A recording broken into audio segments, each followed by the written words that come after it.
Bites and डिलाइट्समध्ये म्हणजेच प्रज्ञाज किचनमध्ये तुम्हा सर्वांचं खूप खूप मनापासून स्वागत. दिसायला जितकं सुंदर तितकंच खायला चवदार आणि पौष्टिक. आज टिफिनच्या सिरीजच्या 5व्या दिवशी आपण बनवणार आहोत मुलांसाठी खास असा पालक पराठा. चला तर मग रेसिपीला वेळ वाया न घालवता आपण इथे सुरुवात करूया. सगळ्यात आधी मिक्सरच्या भांड्यात हिरव्या मिरच्या, भरपूर लसूण, आलं, कोथिंबीर आणि जिरे घालून पाणी न घालता एक वाटण तयार करून घ्यायचं आहे. त्यानंतर स्वच्छ धुतलेली पालकाची पाने मिक्सरमध्ये बारीक वाटून घ्या. तिची छान मऊ अशी प्युरी तयार करून घ्यायची आहे.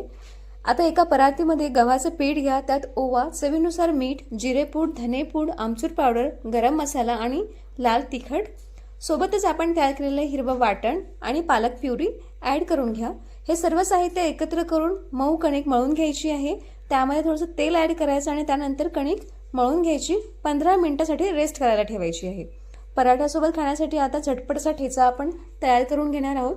तव्यावर हिरव्या मिरच्या तेल घालून छान परतून घ्या. त्यात बारीक चिरलेलं लसूण आणि थोडे मीठ घालून पुन्हा परतून घ्यायचं आहे. आणि आता यात भाजलेलं टोमॅटो घालून एक मॅशरच्या साहाय्याने तुम्हाला छान रेटून घ्यायचं आहे. त्याला ठेचून घ्यायचं आहे. त्यानंतर इथे झणझणीत ठेचा हा तयार झालेला आहे. टोमॅटो आपण यासाठी घालतो, एक ठेचाला चवसुद्धा येते आणि मिरचीचा तिखटपणा हा कमी होतो, म्हणून यामध्ये मी 2 ते 3 छोट्या साईजचे टोमॅटो ॲड केलेले आहेत. आता कणकेचा गोळा घेऊन त्याची मध्यम आकाराची पोळी लाटून घ्या. गरम तव्यावर दोन्ही बाजूने तेल किंवा तूप लावून पराठा छान खरपूस भाजून घ्या. अशाच प्रकारे सर्व पराठे खमंग भाजून घ्यायचे आहे. हे पराठे जितके पौष्टिक आहे तितकेच मऊ आणि चवदार होतात.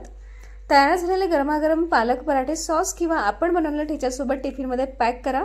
नक्की ट्राय करून पहा. हा आपण सकाळी नाश्त्यासाठी म्हणून प्रकार बनवू शकतो. मोठ्या माणसांसाठी असेल तर आपण ठेच्यासोबत सर्व करायचं आहे आणि छोट्या मुलांना जर टिफिनमध्ये द्यायचं असेल तर सॉस किंवा लोणच्यासोबत तुम्हाला टिफिनमध्ये पॅक करून द्यायचं आहे. मुलांचा डबा तयार आहे. मऊ आणि गरम पालक पराठे सॉस आणि ठेच्यासोबत टिफिनमध्ये छान पॅक करून दिलेले आहेत. पालक न खाणारे मुले सुद्धा हा डबा अगदी आवडीने फिनिश करतील.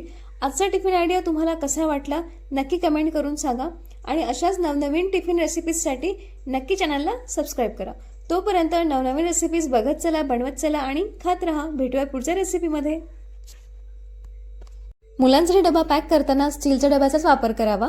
जरी मी दाखवला असेल रेसिपीमध्ये प्लास्टिकचा डबा, पण तुम्ही सगळ्यांनी मुलांसाठी स्टीलच्या डब्याचाच वापर इथे करायचा आहे. टिश्यू पेपर घेतलेला आहे. त्यावर थोडे थंड झालेले पराठे मी इथे फोल्ड करून ठेवलेले आहे. फॉईल पेपरवर जरी ठेवत असाल तरी थंड झाल्यानंतरच पराठे ठेवायचे आहे, कारण गरम गरम पराठे ॲड केले तर ते अगदी मऊ पडतात आणि ते मुलांना